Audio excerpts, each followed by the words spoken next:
Speed, precision, explosion. This is not an average rogue. This is the Flash Rogue Ambush, a death trap version that teleports, traps and destroys. I hit number 2 in the world for the speedrun version with it. And now it's your turn.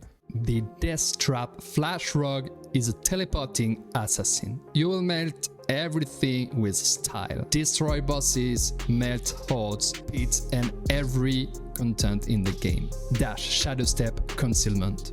They don't just move you, they launch you. Every move triggers a trap. Every trap, a death sentence. Hi, my name is Sagis here and I have 2 things to start. First is, this is a pretty new version, pretty fresh version of the Death Trap Rogue, because now we will not play with close quarter combat and we will not use penetrating shot also. Alright? And as I said, also my friend, I'm number 2 for the speedrun mod in Diablo 4 for the pit 100 with 3 minutes and 8 seconds. This is pretty good. I will show you the gameplay later in this video.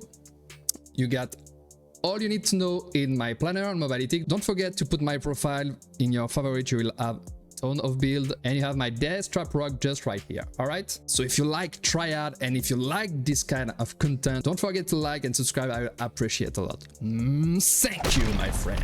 So this build is for me the best build for rogue overall. It's perfect for any endgame content and you will move so damn fast and it's so fun. And you can play this version without trap, just speed farming. Alright, you can put your traps and caltrops for more DPS if you need against elite pack and boss, but it's no necessary. So basically just look, I don't even have to move, I will one shot. So as you can see here, it's really perfect for hordes. For example, you will not have to move and you will just blast. But if you want to move, you are the fastest class ever.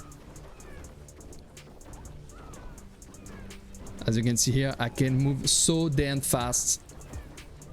No delay, no cooldown, every step, a death trap, a teleport. This is so great, my friend. It's also perfect for XP gains because you will be able to farm pit 79 in just 1 minute. I will show you that later in this video. I will start now with the active bar skill. We play with dash because we just want to move faster and we will reset our dash extremely fast. Alright? Infinite mobility. Because we have a ton of cooldown reduction and we play also with preparation that reduce a lot our ultimate cooldown and all the cooldown. As you can see here, for example, shadow imbuement, death trap, cooldown reset. This is why it's so damn strong. So insane mobility, shadow imbuement, just because it's perfect for speed farm and just for gain XP, because you will move really fast. Enemies in 79 are weak and you don't need to play with poison trap and caltrops, because poison trap and caltrops is really great if you are stand still in the zone and if you don't move as fast as you can see here. Alright, so shadow imbuement does %X increase non-physical damage, and this is why I use Eldritch Bounty, because it's a plus 30% increased damage for that imbuement element. That's why I use this. Poison trap and caltrops are really great against boss or elites. If you need more DPS, 20% increased non-physical damage to enemies standing in your traps. Caltrops is also great because you will have more critical strike chance, but it's ramp. You will deal more damage each second, because enemy in caltrops take 10% increased damage from you, increased by 5% each second up to 45 seconds. And this is why we also augment the caltrop duration here. Death trap is our main damage source, just amazing, and it will also pull your enemies and they will be hit again for 180% of death trap damage. This is also amazing. The damage are insane, and if death trap skills or overpower an enemy, its cooldown is reduced by 5 seconds. Your main goal in this build is to reduce your cooldown and your death trap cooldown. And concealment is really great because the skill that breaks concealment will always be a critical strike, you will deal a lot of critical overpower, and that makes enemy vulnerable. So this is why when you play versus elites or a boss, if they have ton of HP or if you don't have enough damage, you have to spam Death Trap plus Concealment. As you can see here, you have to cast your Concealment approximately each 0.5 seconds. Alright. Now let's talk about the passive and all juicy thing in this build. So here, picture what you want, you take what you want just for the next step. 3 point in sturdy, more damage reduction, Symphony Strike that gives you a bit of heal. We have seen Caltrops and Dash. So I repeat, this is for me for the best overall version. You will use this version until the end. There is just one final version to play, is just for hard pushing pit. But this version is so fun, so flexible, so comfortable, so perfect for any activities. And stability, don't forget to use your potion to deal more damage to your enemies. This is really strong. 80% increased damage for 10 seconds, and tricks attack. Attempting an enemy or stun an enemy increase your critical strength chance by 3% and critical strike damage by 3% for 8 second boss up to 15 seconds. We take also Ballestra 12x more damage for 4 seconds after evading.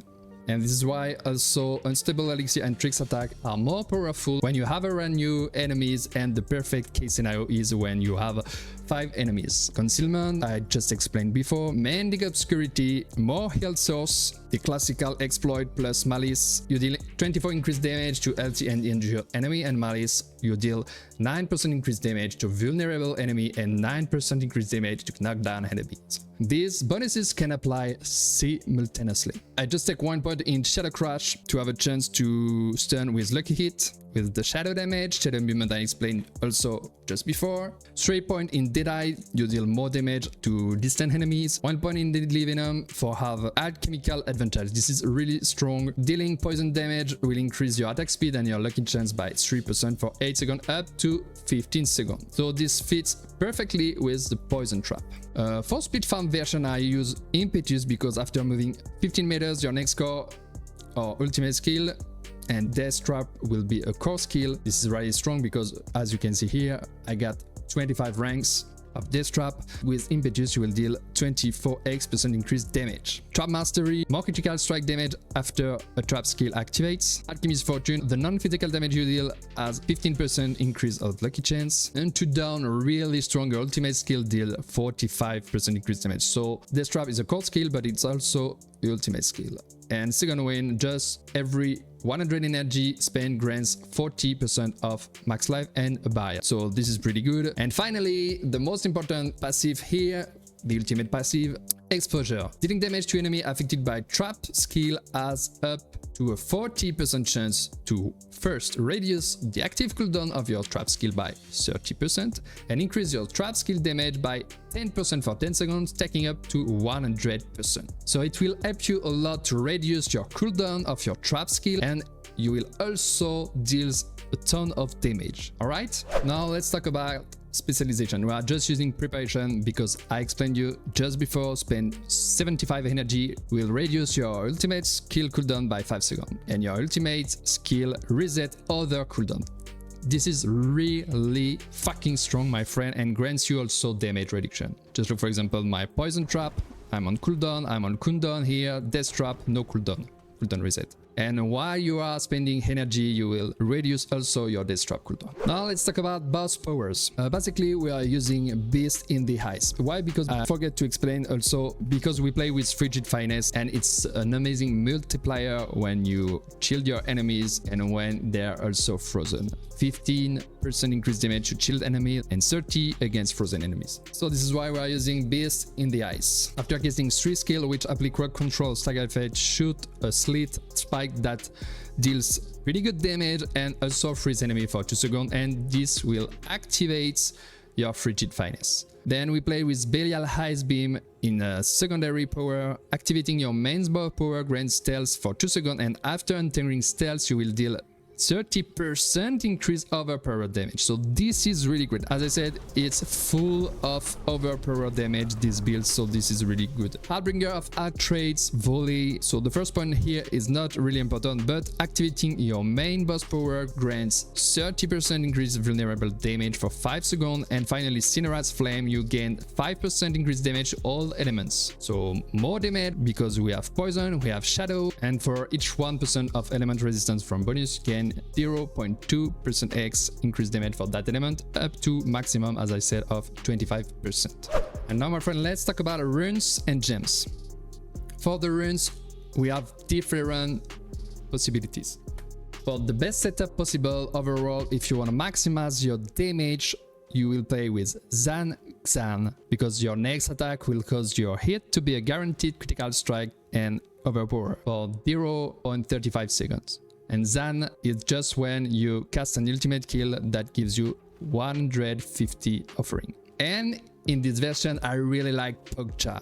You just have to spend 250% of your maximum resource, then you will be able to teleport. But don't forget, with Ja, you will have an internal cooldown. And the internal cooldown is 2 seconds. You can teleport 1 time each 2 seconds. So you just have to spam your Death Trap, then you can teleport. Alright? But every 2 seconds.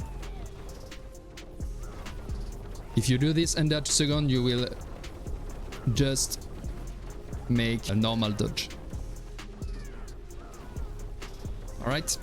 And if you need more damage and you want to sacrifice your teleport, you just go with Yule Cax. Yule rune will give you offering when you cast a cooldown, and Cax when you cast a skill other than a basic skill or defensive skill, so a Death Trap, for example, that will spend all your primary resource to increase your damage to 100% for 1 second. This is huge, but you'll need a good resource management and resource generation and resource setup and gear setup for play with this. And you will need to add temper up to 15% chance to restore primary resource if you play with this rune. If you don't have those runes, there is alternatives. You can play with mod for get free dark shroud, you can play with Xal for more HP and more damage, and you can play with Om for gain the Warcry Barbarian. That gives you also a nice boost for your damage. And now the gems. For the gems, we'll use Emerald for more dexterity. More dexterity, it's more damage. It's basic. And for weapons, we are using Ruby because it's more overpowered damage. And you can put what you want on your jewel, Skull for armor, or Diamond for all resistance, or Shadow and Poison resistance for the Cinerat's Flames synergy. Now the gear and the aspect. I will start with the Mythic. Doombringer adds maximum life multiplayer. This is really great because overpower scales with maximum life a lot, so this is amazing. You will need GA on it. It gives you also damage reduction and healing on it. Head of Perdition, insane 60% more damage boost and night stat. This is really great. Now for the uniques, we'll do the Scoundrel's Leather because now your trap skill are also considered as core skill. So this is really great. And your trap skill can be thrown and will spawn a death trap every 10 seconds when you cast, granting you more increased damage for 5 seconds. This includes also a great start, movement speed, damage to trap enemy, traps damage, and damage reduction. Eye in the Dark. Death Trap deals more increased damage, 150% increased damage, and it will rearm itself once after activating. Traps harms also faster, 1 second, and great stat. Maximum life, ultimate damage, damage reduction for enemies affected by trap skill, and Aftermath. And why this is so strong? Because with Aftermath, we don't need to put point in Aftermath, but Aftermath is really important because while you have an ultimate skill on your bar, you heal and you restore energy. And this is why 7 point in Aftermath is perfect, because I will restore 175 energy after using an ultimate. So this is why you can see my energy just don't move, but it works. But I just refill fully my energy when I cast my ultimate skill. Thanks for Aftermath. Now, Beats Fault Boots. When you cast an ultimate skill, your next card kill consumes all your energy and deals more damage for 0.75% increased damage per energy consumed. This is also great, and using a cooldown restore also 25 energy. ultimate cooldown reduction, ranks of agile, movement speed, maximum resource. And finally, vanish slot talisman. This is really great to have guaranteed overpower, because after you spend 255 of your primary resource, your next skill will overpower. And critical strike that overpower deals more damage. Huge synergy with the overpower system. So with vanish slot talisman and Xan, it's not fully 100% chance of overpower, but it's around more than 60% of overpower, 60-70%. I didn't calculate with the math, but as you can see here, you will deal a ton of overpower damage, my friends. Now for the aspects. Apogeic Furor, just insane, it scales your ultimate power, and all grenade synergies for dealing amazing damage. Opportunist, Tricksters, Surprise, and Initiative trigger Grenades Barrage for insane AoE. Grenade when you enter in stealth, grenade when you go out, grenade when you evade, grenade while you're spending energy, grenade while you are casting trap skills, so this is really strong. Now I will talk about the stats and masterwork and temper. The most important thing for the stats is to reduce your cooldown of Death Trap. You can find those notes in my planner. You need 150 plus energy for overpower triggers with Vanish Lord, and you need Death Trap cooldown reduction below 10 seconds with Gear plus Exposure proc. And if you can, but you will need masterwork perfectly with GA on attack speed, you'll need to reach 73.5% attack speed for the 11 frames per second. Thanks a lot for Sanctum for his calculator. You can find the calculator on the planner. Don't forget to make a copy to use it, and you will set up the calculator depending of your situation. Now the best stats are core skill, more rank in core skill, more rank for Death Trap, attack speed with GA, I need GA on this ring, maximum life. All those stats are huge. Maximum life scales a lot with your overpower damage. So this is the stats that are great on gear, with also critical strike chance, damage to traps enemies. So as you can see here, try to perfect masterwork, core skill on Head of Perdition, trap damage here, core skill here, maximum life, maximum resource, maximum life, core skill, and on our rings we will masterwork our tempers. Maximum life, and this is huge, Dawnbringer, we will around the percentage of maximum life. This is huge. So yeah, for the best temper here, chance to Death Trap deal double damage on weapon, overpower damage is good, cat traps duration on your gloves, and overpower, I failed my temper here, but I'm running with the vulnerable damage anyways. And here it's the most important things, you really want the Death Trap cooldown reduction, my friend. And for reach your cooldown under 10 seconds with your Death Trap, it's not that hard. You can masterwork just one time Death Trap cooldown reduction and Death Trap cooldown reduction here. Or you can also use ultimate cooldown reduction here and one Death Trap cooldown reduction here. It's up to you, my friend. Now, my friend, let's talk about helmets. The Mercenaries. We are using rare with Shield Shard. Rares grant you plus armor and provoke your enemies. You gain damage reduction and you will deal more damage increase to the enemies taunted by Raya. And as reinforcement, we are playing with Variana with Hearthbreaker because Variana crabs the ground. That deals massive physical damage over 3 seconds, but the most important that is that knocks enemy down repeatedly, and it's great to activate your multiplayer. And the opportunity is cast when the player casts any skill in combat. And now, my friend, just before I show you the Paragon boss, I'll give you this juicy gameplay. In Speedrun, one-shot boss, you will see all this build made. The Flash, Death Trap, Ambush, Rock.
Now the Paragon board. Here at the starting board we are using explosive because we have a ton of dexterity nodes here, and this scale with the dexterity node plus damage or our stun grenades. And we take outlaw, skillful, more stun grenade damage, damage to elites, dexterity, more damage here, more maximum life with resilience and prime. And you will also gain damage reduction after dropping grenades. Good synergy with grenades. And the second burn, no witnesses. Your ultimate skill gain an additional 20% damage from your damage with ultimate bonus and grants this bonus to all skill for 10 seconds when cast. So good synergy between your ultimate skill and your other skills. We have the Canny because non-physical damage increase all the non-physical damage an enemy takes from you up to 15%. We will take intelligence node here, that's important. Deliverance, ultimate damage, dexterity, skillful, more damage, dexterity also. Killer, this is really important to gain attack speed and ultimate damage here, and recuperate 8% of maximum life. The third board is Eldritch Bounty. This is the main difference because the other variant will play with exploit witness, but here Eldritch Bounty for increase our shadow damage thanks for the shadow embodiment. It's a better multiplayer than exploit weakness and it's easier to trigger. Headhunter